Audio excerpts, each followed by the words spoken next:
엇갈린 축복이라는 제목으로 함께 하나님 말씀을 나눠보고자 합니다. 믿음장이라고 불리는 히브리서 11장에 보면 믿음의 사람들의 이야기가 기록되어 있습니다. 여기에는 우리가 알고 있는 많은 믿음의 사람의 이야기가 짧게 기록되어 있습니다. 많은 사람의 이야기가 짧게 기록되다 보니까 대부분의 이야기는 한 줄 혹은 몇 줄로 요약되어 기록되었습니다. 그런데 여기 우리가 주목해 볼 만한 한 구절이 있습니다. 히브리서 11장 21절입니다. 믿음으로 야곱은 죽을 때에 요셉의 각 아들에게 축복하고, 이렇게 기록되어 있습니다. 히브리서는 야곱의 인생을 요약하면서 그의 인생을 설명하기를 요셉의 각 아들을 축복했다라고 기록하고 있습니다. 그의 인생의 가장 중요한 것이 바로 이것이다라고 우리에게 알려주고 있는 것입니다. 요셉의 이야기에서 우리가 주목하고 배워야 될 이야기는 이것뿐만이 아닙니다. 아니, 오히려 더 중요하고 더 우리가 주목해 볼 만한 이야기들도 그의 인생에는 있습니다. 광야에서 돌베개를 기둥 삼아 하나님께 예배하고 거기서 하나님을 만났던 아름다운 추억이 있습니다. 도망을 갔지만 삼촌 집에서 하나님의 축복으로 거부가 되었던 이야기도 있습니다. 돌아오는 길에 형이 무서워 벌벌 떨던 야곱에게 하나님이 나타나 야복강 나루에서 하나님과 씨름했던 그 엄청난 추억들도 야곱에게는 있습니다. 그것이 아니라면 성경 마지막 창세기 49장 50장에 기록된 12아들을 불러놓고 축복하는 장면도 있습니다. 히브리서가 우리에게 가르쳐주는 것은 야곱의 그런 많은 이야기가 아니라 그가 오늘 죽음을 앞두고 요셉의 두 아들을 축복한 이 장면을 주목하고 있습니다. 바로 오늘 우리가 읽은 본문입니다.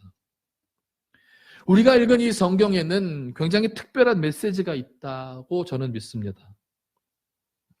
특별히 축복과 감사, 오늘 추수감사주일 아닙니까? 이 감사라고 하는 주제로 이 말씀을 들여다본다면 우리에게 주는 메시지는 더 크다고 저는 생각합니다. 저는 오늘 이 본문을 여러분과 함께 읽으면서 추수감사절에 하나님이 우리에게 주시는 메시지들이 무엇인가 하나씩 살펴보고자 합니다. 먼저 오늘 본문에는 우리가 쉽게 이해할 수 없는 두 가지 이야기가 있다는 것을 알아야 합니다. 첫 번째는 야곱이 축복하기에 앞서서 자신을 찾아온 요셉에게 갑자기 뜬금없이 가나안 땅에 대한 이야기를 하면서 요셉이 애굽에서 낳은 두 아들을 네 아들이 아니라 이제는 내 아들로 삼겠다라는 엉뚱한 이야기를 합니다. 그리고 두 번째는 그렇게 요셉의 두 아들을 자식 삼아 그들을 축복하면서 야곱은 손을 반대로 얹어 오른손은 동생에게, 왼손은 형에게 축복하는 장면이 그 두 번째입니다. 첫 번째 이야기를 먼저 살펴보자면 당시 야곱은 죽음을 앞두고 많이 약해져 있는 상태였습니다. 본문을 거슬러 올라가 1절을 보시면 이렇습니다. 야곱은 병이 들었다는 소식이 요셉에게 들렸습니다. 그리고 그 소식을 들은 요셉은 자신의 아버지가 마지막에 얼마 남지 않았다는 것을 알았는지 자신의 두 아들을 데리고 야곱을 찾아갔습니다. 요셉이 왔다는 소식이 들리자 야곱은 힘을 내어 침상에서 일어나 요셉을 맞았습니다. 그리고 그렇게 온 힘을 다해 일어난 야곱은 요셉에게 가나안 땅에 대한 이야기를 하기 시작합니다. 야곱은 왜 요셉에게 가나안 땅의 이야기를 들려주기 시작한 것일까요? 창세기 47장 28절에 보면 야곱은 애굽에서 17년을 살았다는 기록이 있습니다. 그리고 이 이야기가 시작되던 창세기 45장 6절에 가보면 요셉은 형들을 만나 이렇게 얘기합니다. 형들이여, 기근이 2년이나 계속되었고 아직 5년이나 더 남았습니다. 자, 이 두 이야기를 합쳐보면 야곱이 자신의 아들들을 따라서 흉년이 5년이나 남았던 그 해에 애굽으로 들어왔다면 기근이 끝난 지 12년이 되었다는 사실을 알 수 있습니다. 이해가 되시는지 모르겠습니다. 기근이 끝나고 12년이라고 하는 세월이 야곱에게 흐른 것입니다. 그리고 창세기 47장 27절에서 이스라엘 족속은 애굽에서 번성하였다라고 기록하고 있습니다. 종합하면 이렇습니다. 참혹했던 기근이 끝나고 바로왕에게 땅을 얻었던 이스라엘과 그의 아들들은 그 땅에서 부자가 되었습니다. 생각해 보십시오. 많은 짐승과 끝없이 펼쳐진 초원, 그리고 나라에서 2인자가 된 아들. 여러분이 이스라엘이라면, 여러분이 야곱이라면 부러울 게 무엇이고 무서울 게 무엇입니까? 남부럽지 않은 부요가 그에게 있었고 남부럽지 않은 권력이 그에게 있었습니다. 그런데 지금 야곱은 그런 요셉에게 애굽의 이야기가 아니라 가나안 땅의 이야기를 들려주고 있습니다. 의미가 무엇일까요?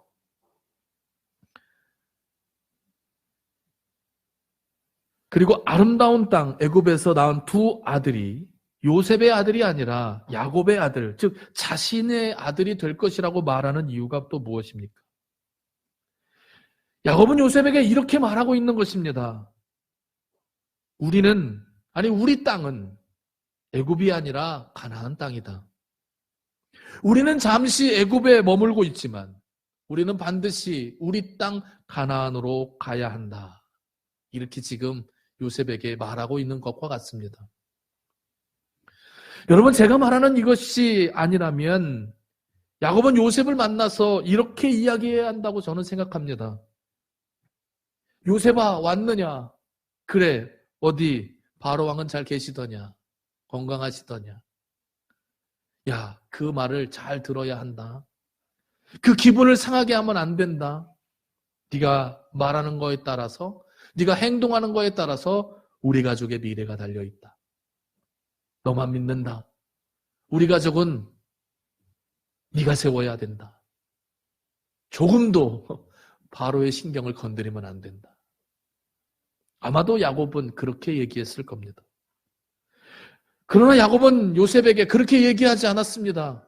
바로에게 가서 잘해라. 이 땅에서 우리가 살아남는 길은, 부자가 되는 길은 그것밖에 없다라고 요셉을 토닥이지 않았습니다.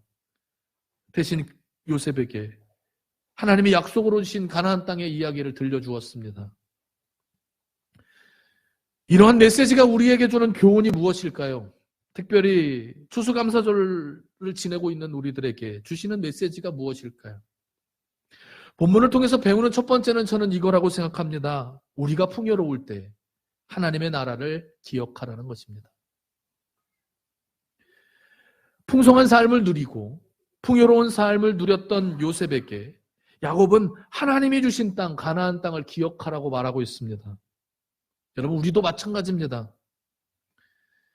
상징적으로 추수감사주일은 풍성한 시기를 말하는 것과 같습니다. 물론 우리는 지금 농사를 짓지도 않고 풍성한 세대를 지내고 있지도 않지만 상징적으로 보면 한 해의 마지막, 하나님이 주신 것들을 모아 풍성하다는 의미로 우리 강대상도 그래서 이렇게 꾸민 거 아니겠습니까?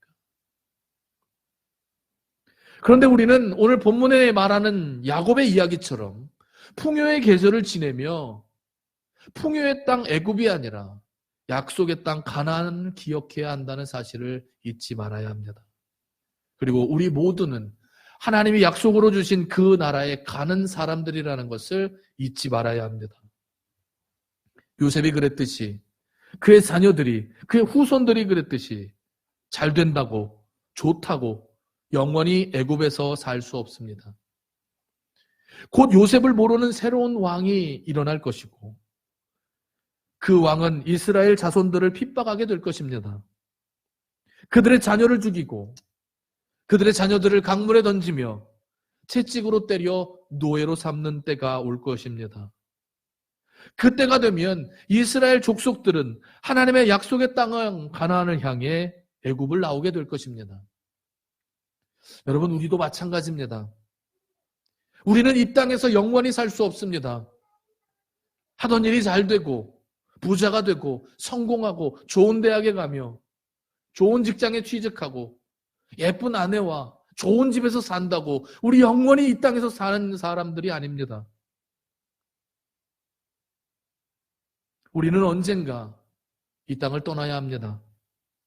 하나님이 가라고 명령하시는 그날이 오면 우리는 모든 것들을 내려놓고 이 땅을 떠나야 합니다. 어떤 이들은 그것을 죽음이라고 말하기도 하고 어떤 이들은 부활이라고 말하기도 합니다. 우리는 이 땅에 잠시 머무는 인생입니다. 그러나 우리의 인생이 부유하면 부유해질수록 우리는 마치 이 땅에서 영원히 살 것처럼 살아갑니다. 나는 이 땅을 떠나지 않을 거라고 장담하며 살아갑니다.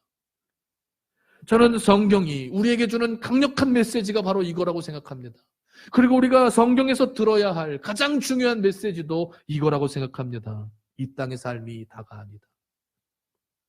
성경이 우리에게 주는 지혜요. 성경이 우리에게 비추어주는 우리의 삶의 길입니다.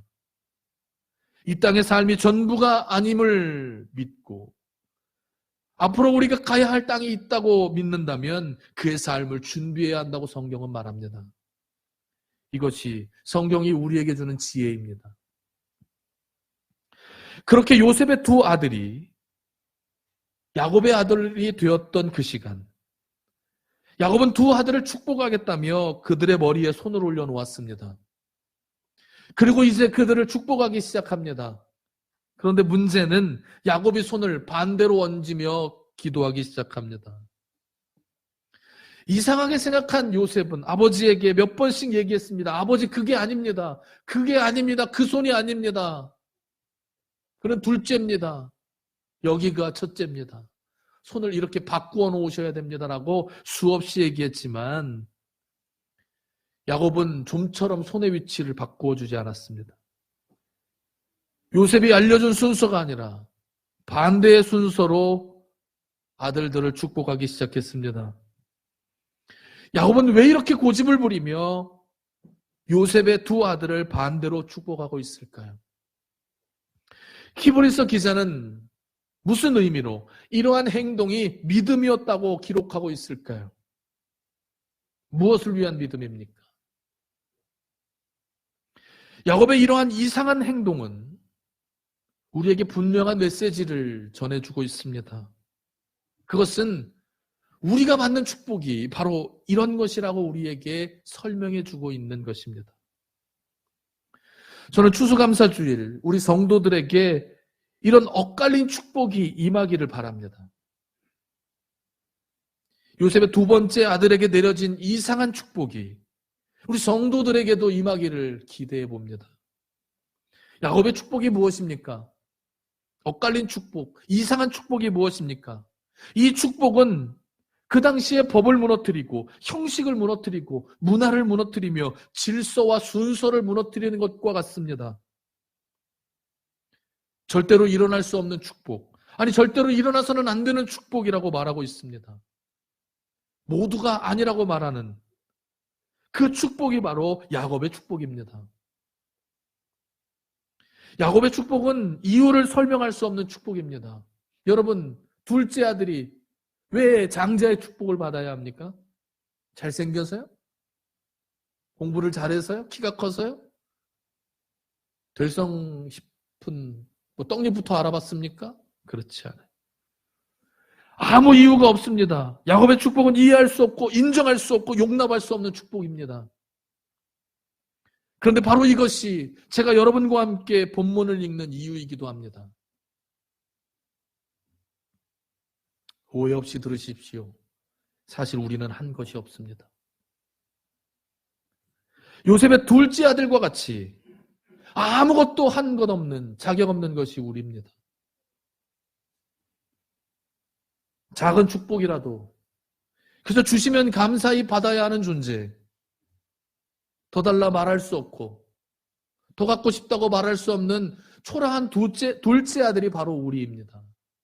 주면 주는 대로 받아야 하는 그런 사람입니다. 그러다가 선뜻 형이 받는 축복을 받았다고 하면 득달같이 주변에 있는 사람들이 요셉이 그랬던 것처럼 우리에게 이렇게 말합니다. 그것은 잘못된 것입니다. 그들은 화를 내기 시작할 겁니다.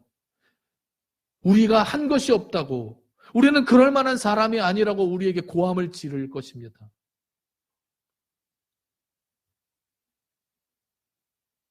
올해 성경을 몇 번이나 읽어보셨습니까? 기도는 얼마나 하셨나요? 예배는 몇 번이나 드리셨습니까? 헌금은 얼마나 드렸고 봉사는 얼마나 하셨습니까? 또 하나님의 이름으로 선행은 얼마나 하셨나요? 여러분, 우리는 이런 이야기를 들으면 점점 작아집니다. 여러분을 나무라고, 여러분에게 뭐라고 하려고 하는 것이 절대로 아니라는 것을 이해해 주시기 바랍니다. 저도 그렇습니다. 그렇게 누군가가 우리에게 한숨을 푹푹 쉬면서 한 것이 있어야 축복을 주지라고 말한다면 우리는 그 말에 한마디도 대꾸할 자격이 없습니다. 1년을 되돌아보면서 잘한 것을 찾기보다 못한 것을 찾는 것이 더 쉬운 것이 우리의 삶입니다. 못한 사람이라면 못한 사람일수록, 한 것이 없는 사람이라면 한 것이 없는 사람일수록 이 말에 더 공감할 겁니다. 그리고 더 작아질 겁니다. 그러나 우리는 요셉이 말한 것처럼 그게 아닙니다. 그것은 질서에 맞지 않습니다. 그것은 형편에 맞지 않습니다. 그것은 법에 맞지 않습니다. 그렇게 하면 안 되는 겁니다. 저는 자격이 없습니다. 고함을 치는 요셉의 말을 들어야 하는 것이 아닙니다. 우리는 요셉의 말이 아니라 야곱의 말을 들어야 합니다. 야곱은 뭐라고 말합니까? 나도 안다. 나도 안다. 아들아, 나도 안다. 나도 안다. 그것이 잘못됐다는 것을 나도 안다. 그가 자격이 없다는 것도 나도 안다. 그에게 이런 축복을 주지 못한다는 것도 나도 안다. 야곱의 말입니다. 부끄러운 것 투성인 우리에게 야곱의 입을 대신해 말씀하시는 하나님이 여러분에게 들렸으면 좋겠습니다. 나도 안다. 연약하고 부족해서 축복을 받을 만한 아무 자격이 없다는 것도 나도 안다. 그러나 이들에게 진심으로 축복하기 원한다는 하나님의 음성이 여러분에게 들려지기를 바랍니다. 예, 저도 압니다. 저도 압니다. 축복을 그런 방식으로 주면 안 된다는 것쯤은 저도 압니다. 그런 방식으로 축복이 주어진다면 많은 부작용이 일어날 것도 알고 있습니다.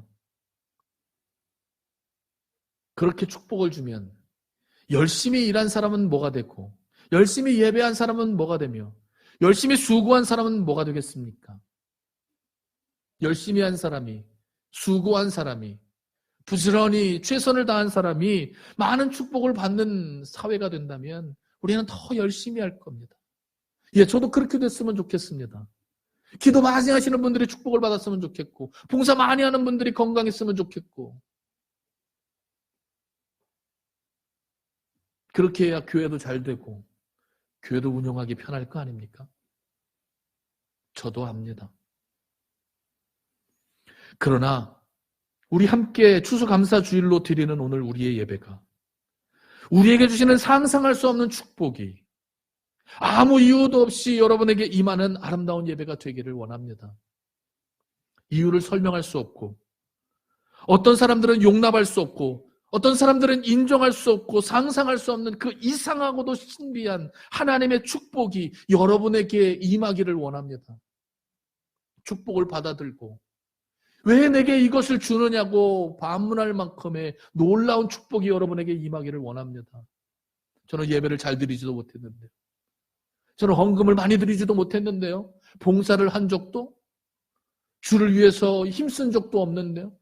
아무것도 없는데 왜 제게 이런 것을 주십니까? 라고 하나님에게 오히려 물어볼 만한 크고 놀라운 축복이 여러분에게 임하기를 바랍니다.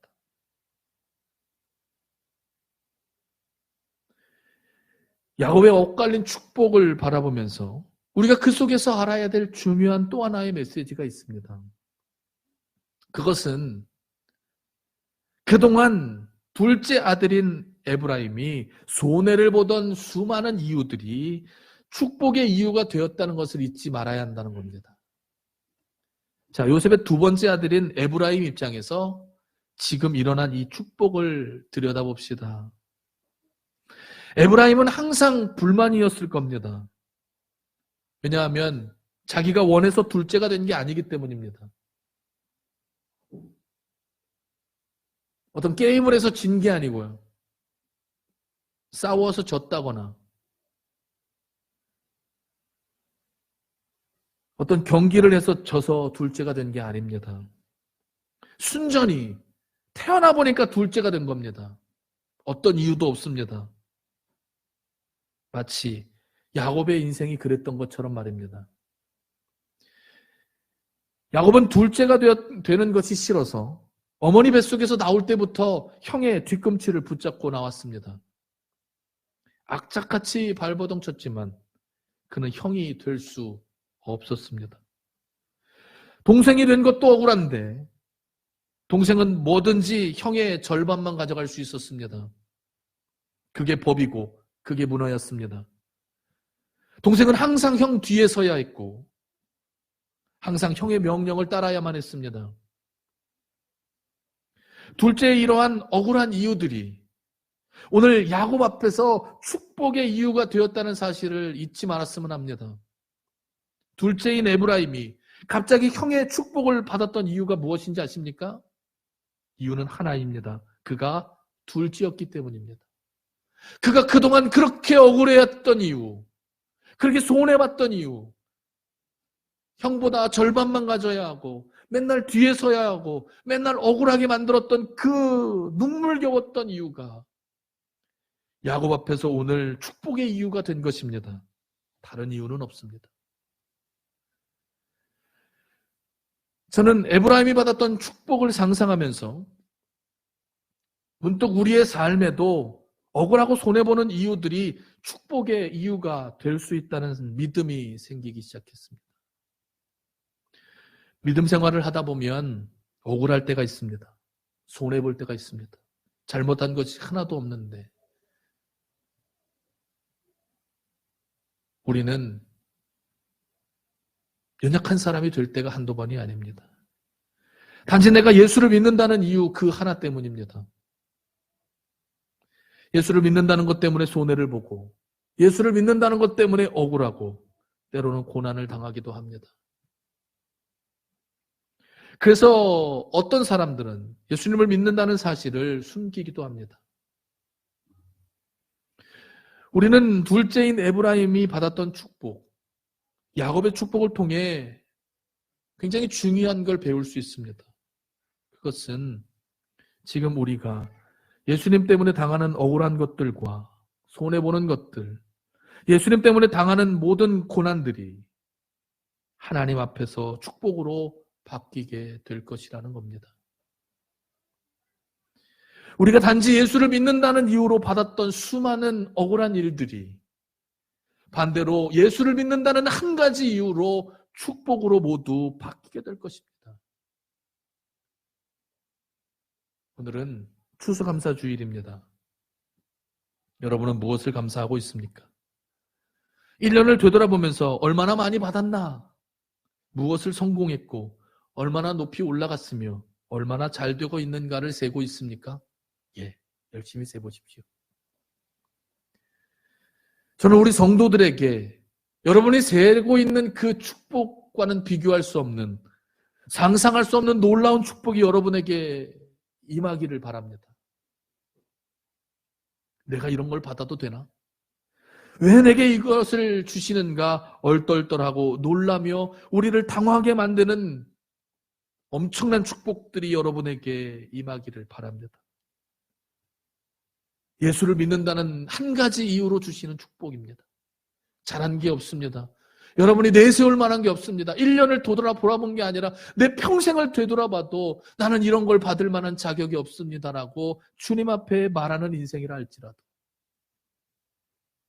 예수를 믿는다는 한 가지 이유만으로 주시는 그 놀랍고 기이한 축복이 오늘 예배하는 여러분의 인생에 임하시기를 주님의 이름으로 축원합니다.